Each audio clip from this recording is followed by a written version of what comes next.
If you're a healthcare safety and security professional, we have some resources for you to help make your facility more safe and secure. Here's Eric to tell you some more. Thanks, Ashlyn, and thank you for joining me today.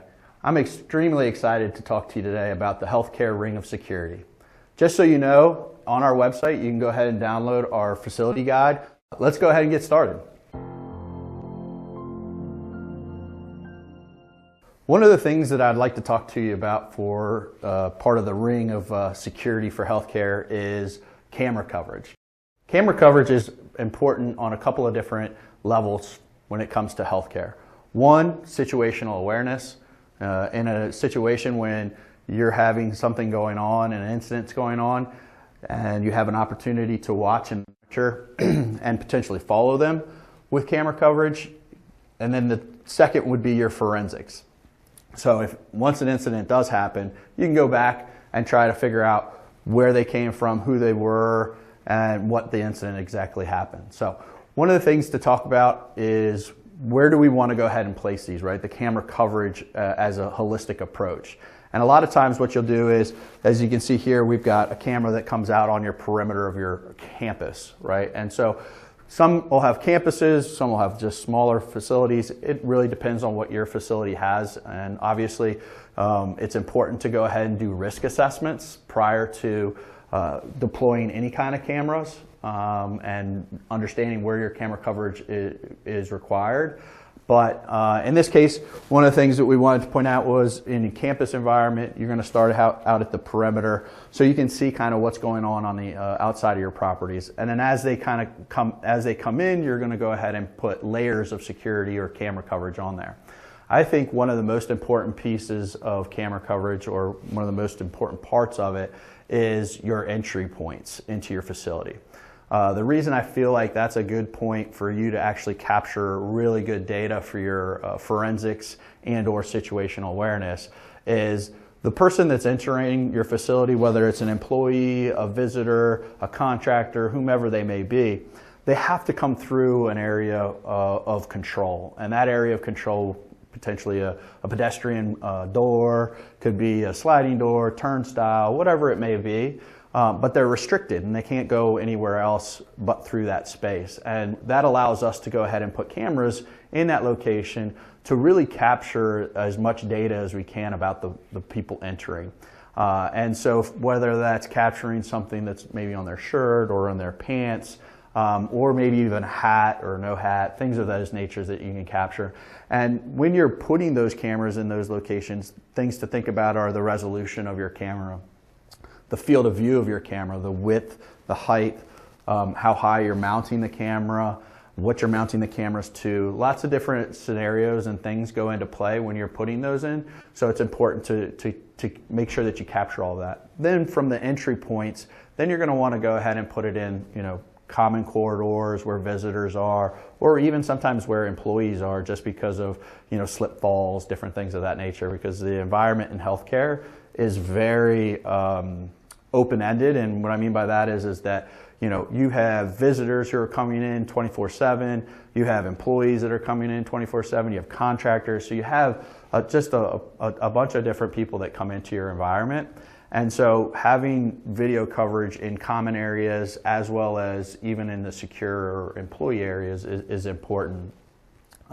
The other thing, so once we go from the corridors and into the lobbies, the other thing I would definitely advise is to anything that has to do with pharmaceutical medications, right? And there are definitely standards out there that require that you do this.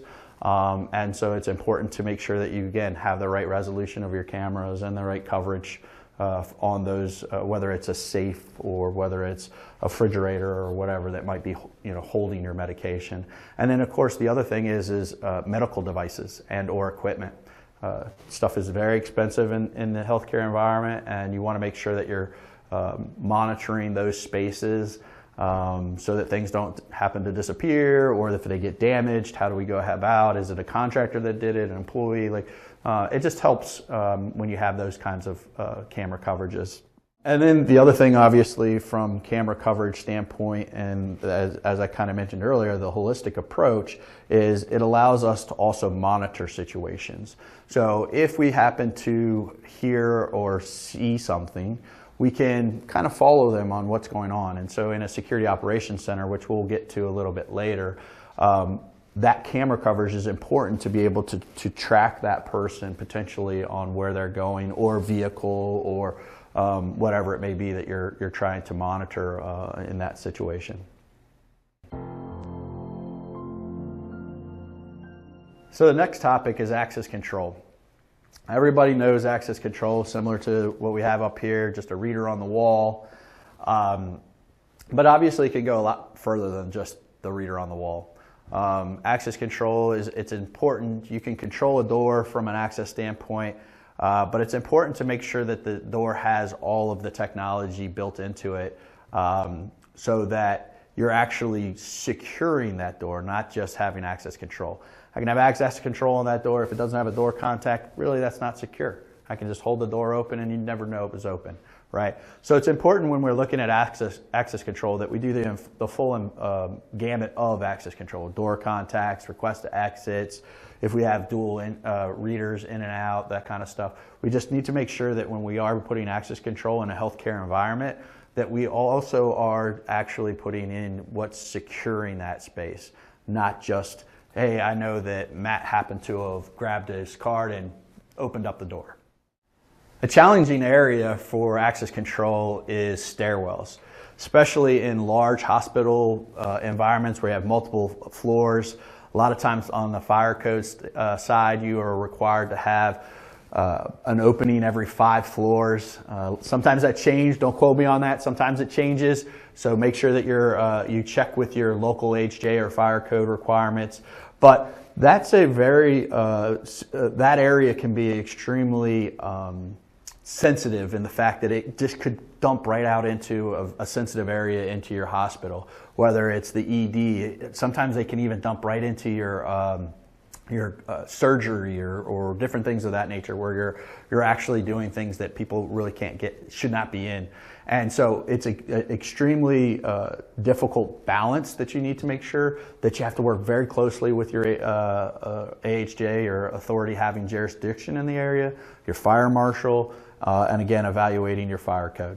And that's why it's important to have a consultant that is a healthcare specialist that can help you navigate the AHJs, the fire codes, and the fire marshals on situations like that. So areas that are important to think about for access control are your pharmacies, your ED, a lot of different departments. It's important to put access control on the department's front door, back doors, maybe even inside the spaces. Any kind of back of house stuff we're going to put access control on. Anything that we want to secure visitors from getting back to without authorization, you're going to put access control on. So it really kind of fits from outside all the way down into the granular side of cabinets, refrigerators, safes, different things like that, where you have to actually pull out medication. And in those places, a lot of times you're going to want to do like dual authentication. A lot of times dual authentication is done on pharmacies, labs, where it's a credential and a PIN, or it's a credential and biometrics, whatever that dual authentication may happen. Higher secure spaces require higher requirements to get into it, right? And so it's important that we make sure that whatever we're doing from a design standpoint and on access control, that we pay attention to those and we make sure that we apply the right standards and or requirements in those spaces. The other thing about access control, which gets a little tricky with healthcare, is, again, visitor experience. I don't want to lock visitors out in places that they need to go to or are supposed to be in. They have, whatever, maybe an appointment, whatever it might be. So those are things that we have to make sure that we're either, managing from a system standpoint, where it's automatically unlocking doors during the time that it's that those departments or areas are open, and then locking them down automatically when those things are supposed to be closed and nobody's supposed to be in there. And then it's, of course, anybody who has access can go ahead and gain access through that based on, you know, your access levels and, you know, again, building those schedules. So it's extremely important. From a visitor management side also, right? So we talked about access control for employees. You have also contractors, visitors. One of the things that's really difficult in a healthcare environment is visitor management. And I've put visitor management under access control because in reality, as a visitor, I want to try to control some of that access. It may not be controlled physically by readers or by doors, but it could potentially be controlled by the type of sticker you have with your name on it, or a fob that we give to you that, you know, or some sort of lanyard with a card on it that has your name or a color. A lot of times for visitor management, what I really like is to put colors to departments, and that person must wear, whether it's a badge or a sticker with their name or face, wear that so that as employees of the hospital and or security, staff, whatever it may be, they have an understanding that if it's red, you should be in the ED, right? And so if you're in pediatrics and you have a red badge on, somebody should ask you, hey, can I help you find where you need to go, or, you know, you need any help or anything like that? Hey, I happen to notice you have a red badge that's, you know, you should be in ED, which is down this, you know, hall, blah, blah, blah, whatever it may be. But it's important that we have our staff helping the security department do this, right, from a security standpoint. And so from visitor management, if we can get some sort of color coding or even, you know, maybe some words where it's supposed to be, it helps everybody kind of give us a good security posture within our environment.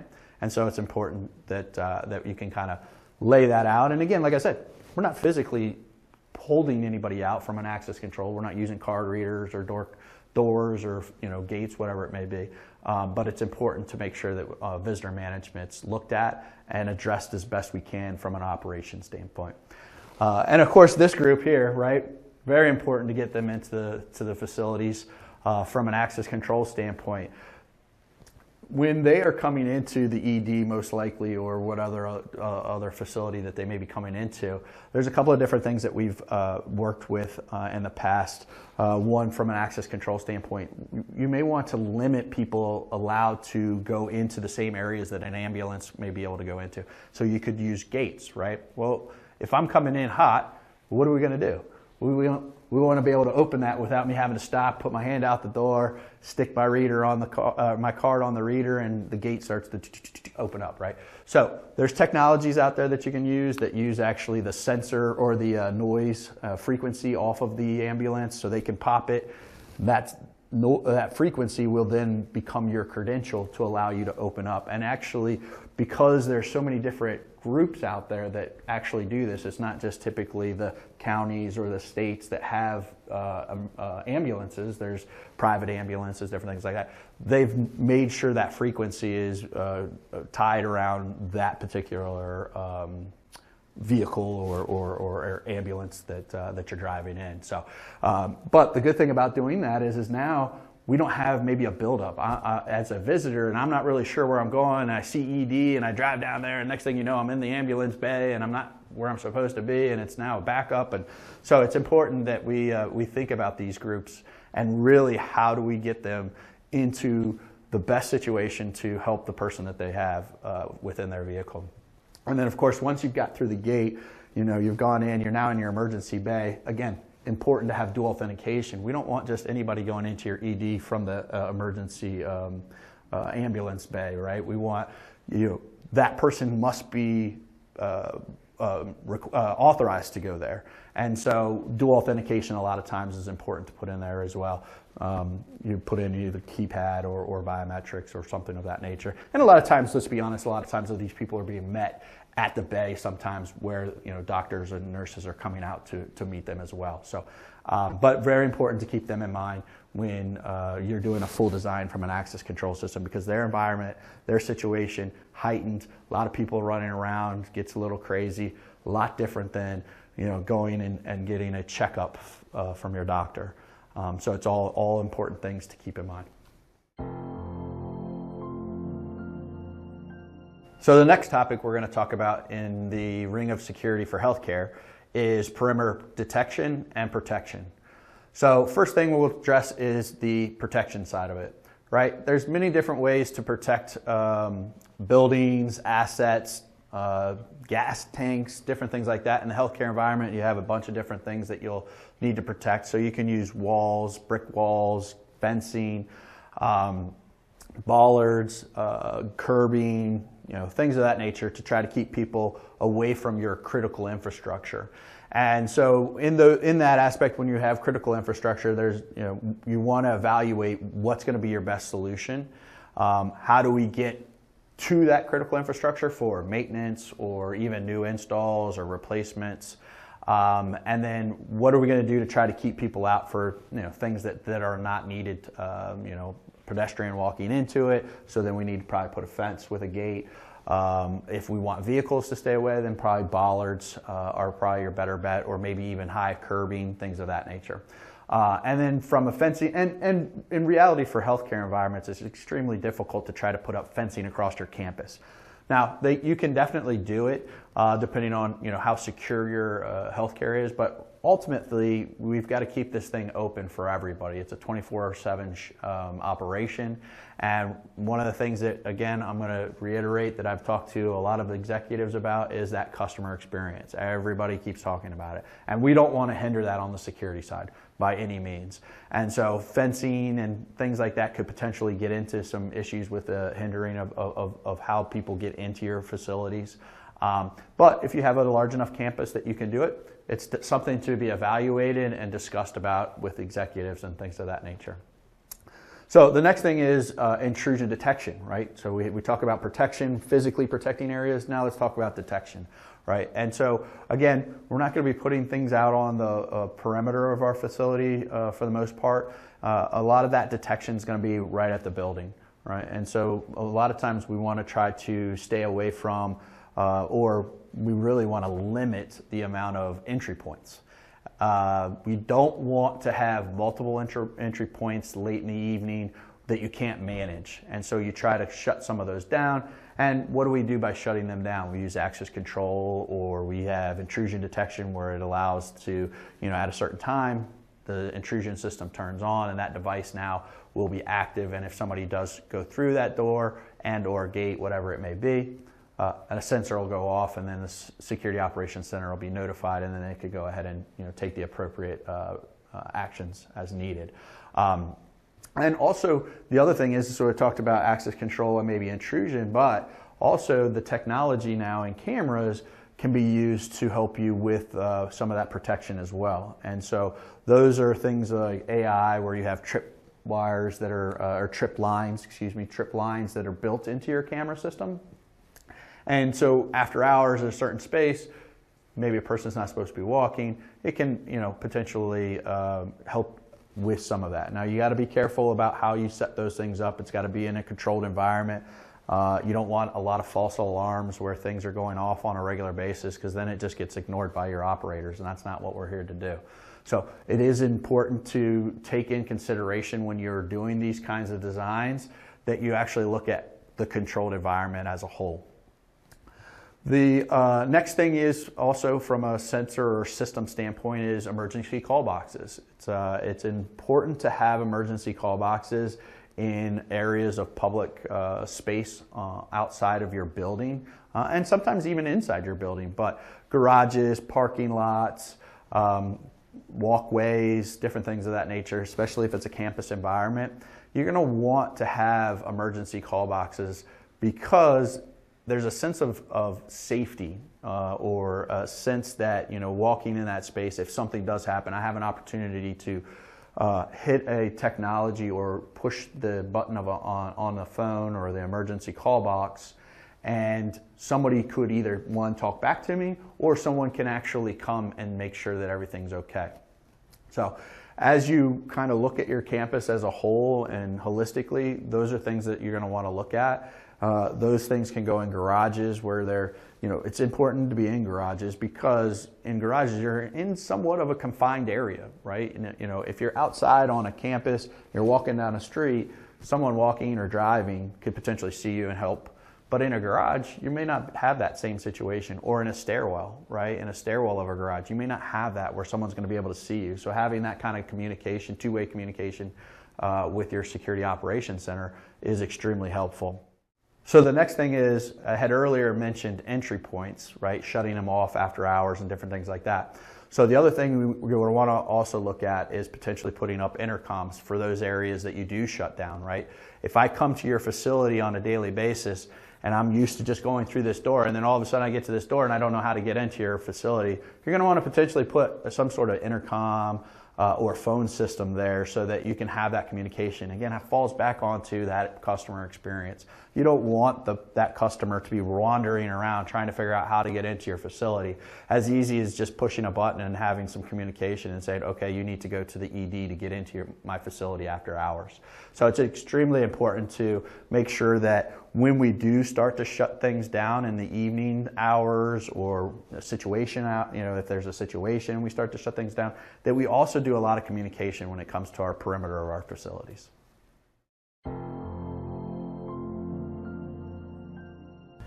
Security operations. One of the things in security operations are officers or guards. And so in a healthcare environment, it's important to show some presence with security.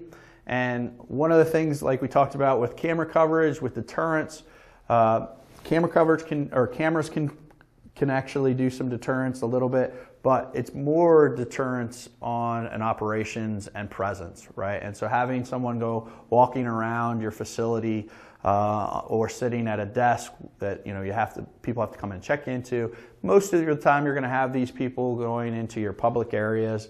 Again, it's one of those feelings from one side, it's safety, other side, it's deterrence.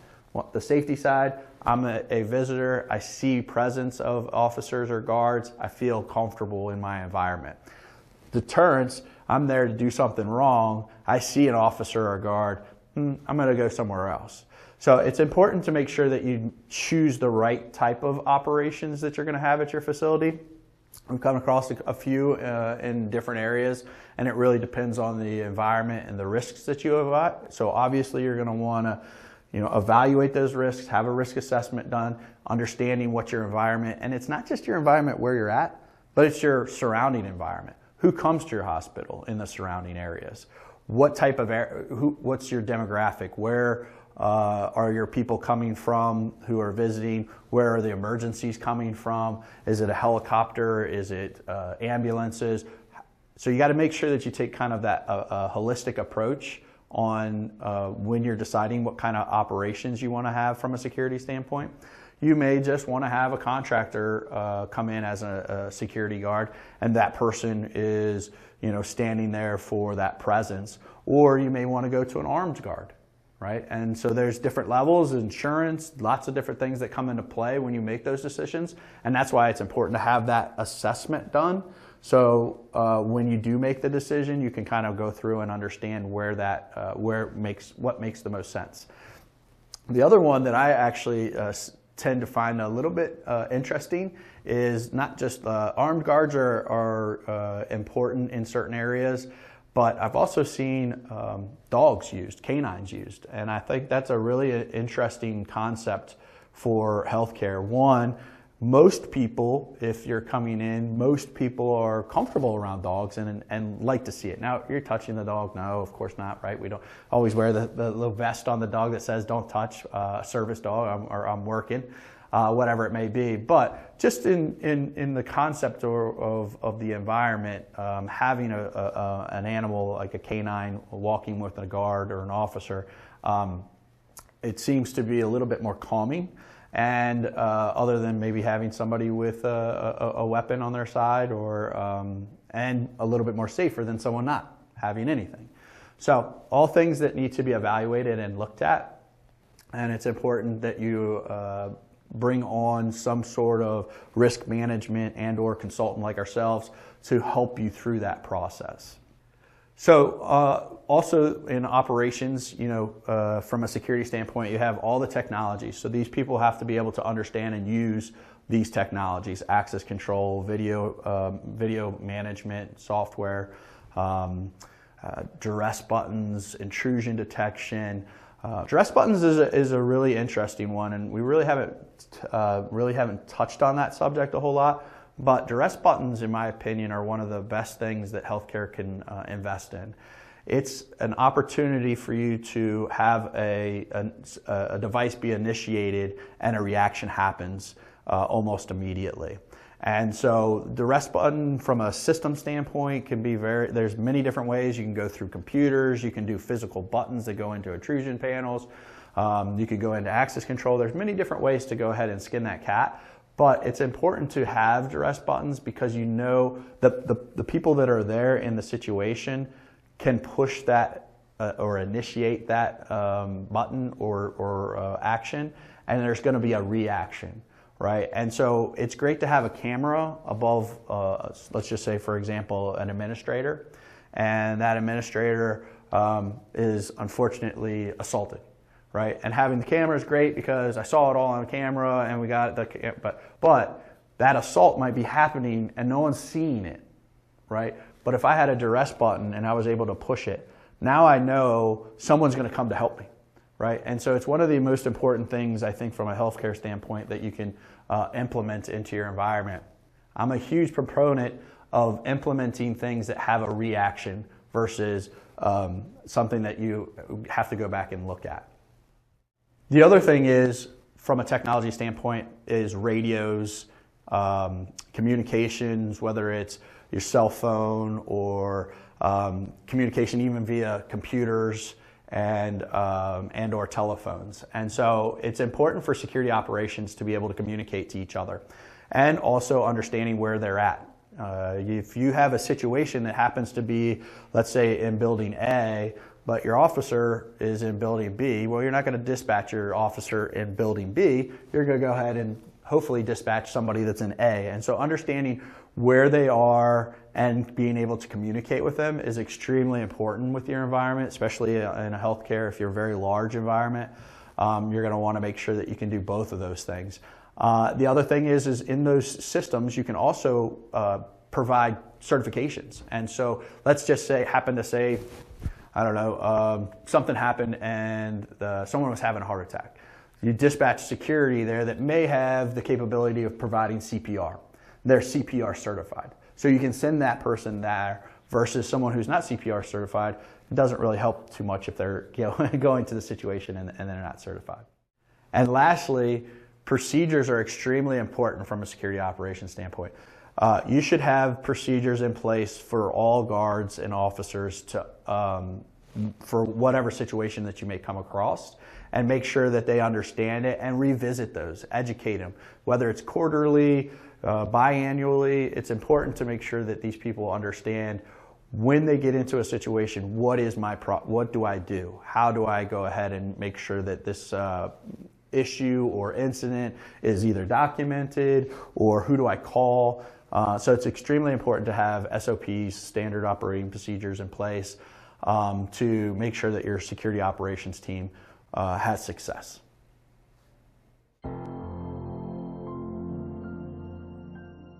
Visitor communication and management. We've been talking a lot about the visitor experience, right?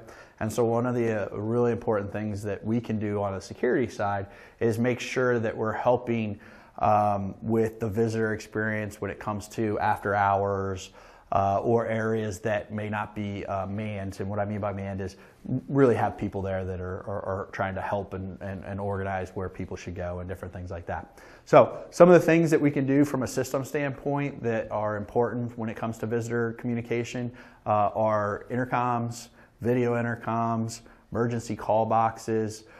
These three items are real important. I would say emergency call boxes, like we said earlier during our perimeter section.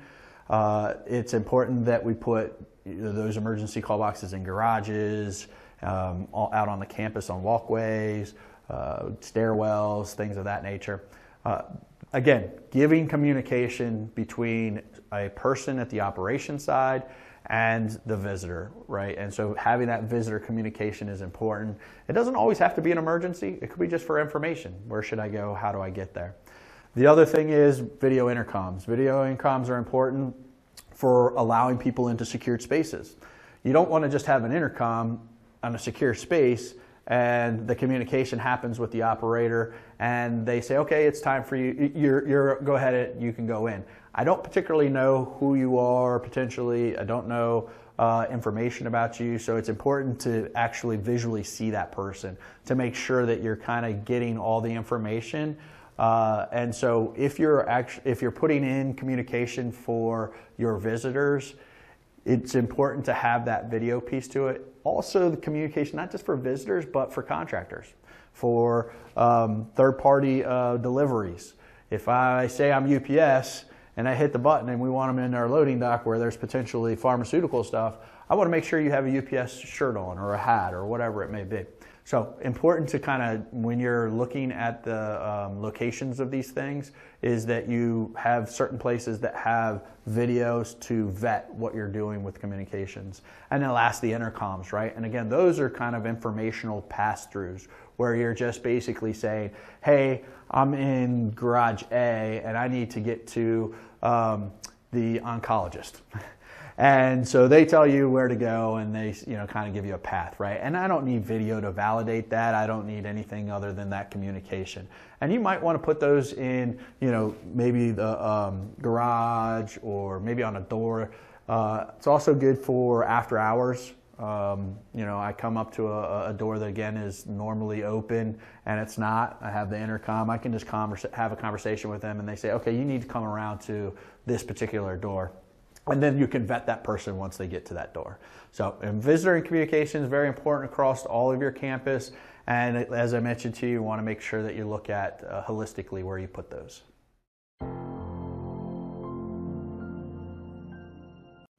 Next is internal and external threats. Internal threats are people who work at your organization and who are potentially going to do something to affect your organization, whether it's publicly saying something against your organization, whether it's theft, physically potentially causing issue to some employees or executives, whatever it may be.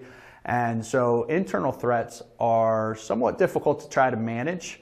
And so part of what we do is background checks, and then the security systems that we put in place that we try to help mitigate against some of those internal threats. And for example, access control, right? So one of the things that we can do to try to mitigate against some of these internal threats are giving people access to where they need access and where if they don't need it, they don't get it. The internal employee knows, okay, here's what I'm supposed to be doing, where I'm supposed to be.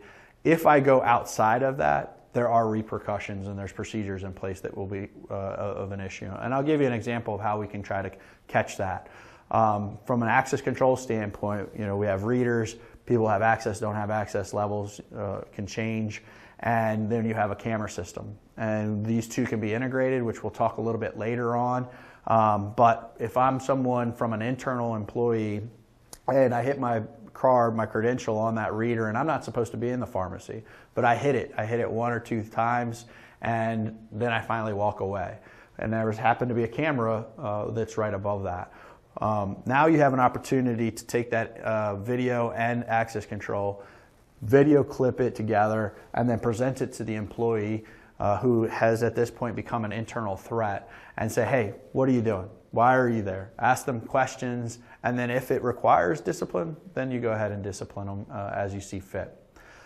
Next is your external threats. And external threats are visitors, can be contractors, can be delivery people or organizations.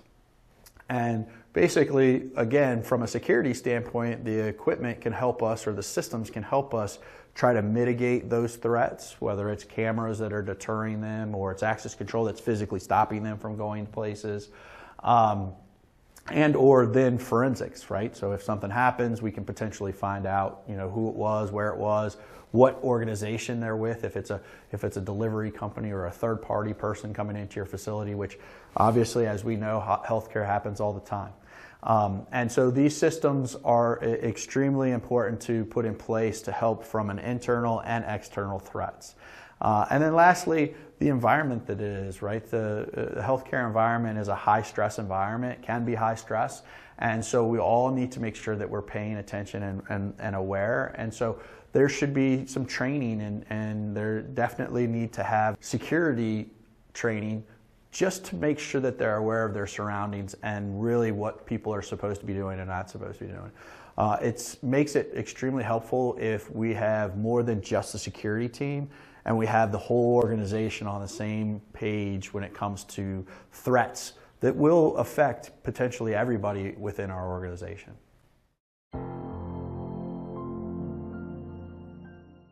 So the next topic I want to discuss is phasing. One of the things that I come across all the time when it comes to healthcare, hospitals, large campuses, obviously there's a ton going on when it comes to construction. There's constant movement of departments, there's redoing areas, renovating, and then of course obviously the new construction, things of that nature. But one of the things I tends to get lost in that is phasing of security specifically. A lot of times you'll find that the architects and the MEP firms do a fantastic job of phasing all of their stuff and when things can go in and out and where we're getting power from or where we're getting cooling from, and they do an excellent job at that. But security tends to kind of fall on the backside, and sometimes it falls to contractors that are not part of the design up front. And so one of the things that we do here at Theseus that I think is beneficial to all customers when it comes to renovation and phasing is we really take a look at, okay, what area are we doing new work in, whether that's access control, video surveillance, it could be intrusion detection, any type of security design really it could be. But what we have is in the security world, obviously a lot of people understand and know that we have distance limitations on how far cameras can be pulled for cable or how far a reader can be away from its panel, networks, different things of that nature. And so what happens sometimes in the phasing of construction is there's an area that they're going to demo and redo, and that area is actually fed from another area that's active and can't be turned off. It has to be on. It could be it could be an ED, it could be a clinic area or whatever it may be, a pharmacy. But that area needs to stay on. And so if that demo area happens to have the head ends or controllers or switches, whatever it is, we now have affected this area that's supposed to be active on a regular basis. And so also in turn, that's one aspect of it, but the other aspect of it is, what about where the head end is in the active space and we need to get the new space equipment to the active area? When can we do it? Is it after hours work? Is it weekend work? How is that going to look? Because we don't want to disturb that area. One of the biggest things that I always talk to for healthcare with the directors of security and even some of the other executives of nursing in different areas, departments, is that customer experience, right? And so they are very high on that side of the things, and what we don't want to do is impede customer experience. And so phasing can impede that depending on how that happens, and we need to reduce it as much as we possibly can, if not actually get rid of it. Another thing to think about when doing phasing is, how are we getting contractors into the space, right? So if you have an active area, how do you have to pass through that active area as a contractor to get to the area under construction? And how do we get equipment, different things of that nature. So again, when it comes to phasing, there's a lot of different items that need to be addressed when it comes to security, not only the systems themselves, but also the operations and the construction side of it. Who can come in, where do they come in, how do they get vetted? Is it just a free-for-all where we just let all the contractors in? Do we have security there that's actually checking people in? Lots of different ways to address it, but it is an extremely important operations plan to put in place. So I find that phasing is an important part, and it's one of those things that tends to get lost for security because it just, it may not be on the top of everybody's mind, right? And so it's important to get someone like ourselves, an SME or an expert involved to make sure that, early on, to make sure that we're making the security systems are going to be able to turn over. And also in other cases, I have come across where you actually can't even open up the department without the security being a part of it. So it's important to keep it at the front end of the design. Integration is one of the most important things, I think, when it comes to security and technology and the systems. And the reason being is integration helps our security operators with evaluating and understanding their environment, situational awareness, all the nice buzzwords that everybody uses. Integration is a very important part of that. And so there's lots of different types of integration: video integration into access control into video, what we call dual path integration, where both systems are talking to each other. There's a single integration where only one system's talking to one system and it doesn't talk back. So there's a lot of different types of integration that you can have. And as you can see right here on our presentation, drawings, right? The drawings have multiple systems in there, and how do we integrate all those systems together? And so part of that integration that you have to take in considerations are what versions are for each of the systems. Do they actually integrate? And then once that has happened, let's say day one, we implement the integration of the systems. Let's just give an easy one: access control and video, right? That's the normal integration that everybody does. Day one, it works great. But day two, we need to upgrade our software for the video because they got some new features that we want. But maybe the access control won't let you do that. Or they haven't upgraded. So now you've got potentially an issue where that integration can be broken. And so one of the important things as a security director and or operator is that you're making sure that you're, prior to doing any kind of integration upgrade or any kind of upgrades to your system, is that you're making sure that those systems can still talk.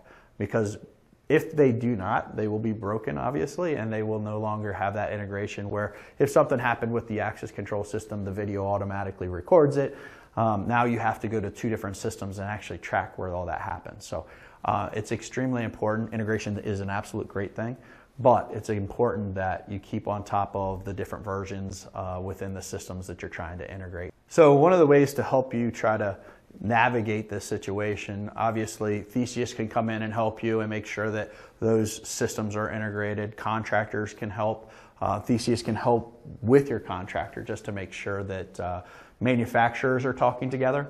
And you'll be surprised, a lot of times when we work with some of the manufacturers, especially Theseus, we have great relationships with manufacturers. A lot of times when we talk to them and we say, hey, our customer wants to do this, they want to upgrade their video system, and we really need your software to still be able to talk to it. What timeline? And then we can start to work through timelines and then implementations, right?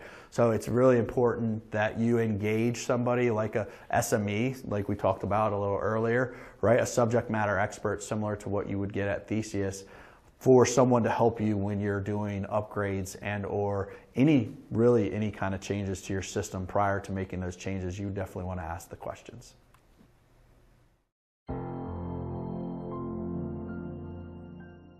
So this next topic I really enjoy talking about, emerging technology. Something that I really enjoy is thinking outside the box. What's new? What's out there that we can really help try to make our security teams more efficient or better at the job that they do. And one of the things that we've come across in the healthcare industry is turnstiles. And it's really kind of an interesting thought, right? You think about turnstiles and trying to manage that from an open environment, which is what a healthcare is, right? A healthcare environment is open. There's people coming off the streets, just walking into your space. And how do you use turnstiles to actually control where people are going and how they get to where they need to go? And so, as I mentioned, I mean, emerging technology, I think it's a really interesting concept and idea on how we can do this, right? I love the idea of maybe restricting people in places where they should go. But what I like about turnstiles is you could do that without actually making it feel like it's being restricted. And what I mean by that is there's a couple of different types of turnstiles that you can use. There's glass, there's optical turnstiles, and so the feel and the look of these turnstiles is just like a regular door that you walk through, and you're not really feeling that idea of I'm being searched or I'm being stopped, right? And so I think turnstiles are really an interesting way to put it. It has to be vetted and decided on exactly where you put these turnstiles, right? Putting it right in the front entrance, probably not the best place to put them, right? We can't control who's going to get those and where, who's going through them and stuff like that. It would be a little difficult. But that doesn't mean that we couldn't put them behind the lobby. And now we've got a visitor management system that's now saying, okay, hey, you're allowed to go through. You've been vetted. You now can go in. And the other thing is that, it's this concept of the open environment, but it's also customer service to speak to somebody and say, okay, this is what you need to do and how you get there. Right? And so there's two ways to look at that, right? We don't want to restrain people, but we also want to make sure that we're helping them as well. And you can't put them everywhere. You definitely cannot put them everywhere. But you can strategically place them in areas and help secure the spaces. The other thing you can do with them is use them after hours. After hours areas where they don't need to be, you don't need open environment where people shouldn't be going through on a normal basis. Then you can go ahead and put turnstiles in there, and now we're restricting people to going for where they need to be. And after hours, let's say for example, it would be to an elevator bank or to a department that security needs to go there, or the doctors or nurses and the staff need to go, but visitors not now, right? So it's important to do that.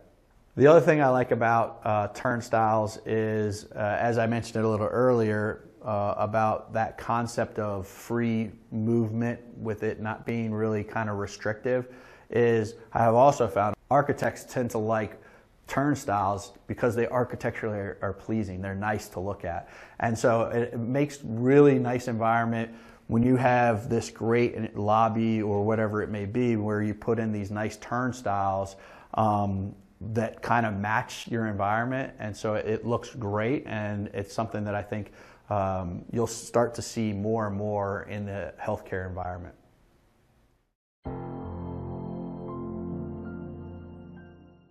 Things to think about are, what type of consultants are we going to bring on, right? And so there's a couple of different levels of consultants. There's a SME, which is a subject matter expert. There's a generalist, someone that kind of knows security, a generalist across every aspect. And then you have design build contractors. And so I'll talk about the SME and why it's important that, we think it's important that you look at SMEs for several reasons. One, it helps save time when you're doing either risk assessments or design or whatever it may be that you're trying to do with your security environment. Having a subject matter expert looking and or listening to what you're trying to do, they apply that to knowledge that they have from previous projects, environments, and different things of that nature that are very similar to your environment. And so it saves time, it helps understand exactly what you're doing in the particular areas that you're doing it. For example, pharmacy area. Pharmacy area has specialty requirements for it. And so if someone that comes in as a subject matter expert already knows those requirements and or can build on the requirements that you may have that are on top of what may be considered a standard, it speeds up the process, and again, it can apply any of your past experiences with this one and can help out. And they've seen things probably in the environment that you either have experienced or may not have experienced and haven't thought about. And so it's important to look at, hiring someone on as an SME. Now a generalist they know security kind of holistically. They know and understand the ideas of security and where it should be and what's in there and things like that. But again, as I mentioned to you, the generalist versus an SME is really going to be specific with the SME, getting the right information, knowing it maybe even before you know it as a end user. And then of course you have your design build contractor. Design build contractor, some of the things that you may come across with them is that they have specific systems that they use, right? So SMEs and generalists are more agnostic. They may not have to use particular systems. And so on the design build contractor, you may be, they may kind of look at only the systems they can provide, which may not fit your solution, right? And so an SME and a generalist is going to look at, okay, what's my issue and what's the best solution? And instead of a design build contractor may say, okay, what's your solution? And here's what we have that can fit in there. Maybe it doesn't fit perfect, maybe it does. It does tend to give you a different outlook on what you're doing as a design build contractor than someone who's kind of looking at it as holistically. Theseus is a security generalist in some topics, but in healthcare, we're an SME. Thank you for watching. As we all know, there's been a lot of incidents in the healthcare environment, and we're here to help you as much as we can. We have plenty of resources similar to the healthcare security guide. You can reach us at info@theseuspro.com. Please don't hesitate to email me with questions or how we might be able to help you.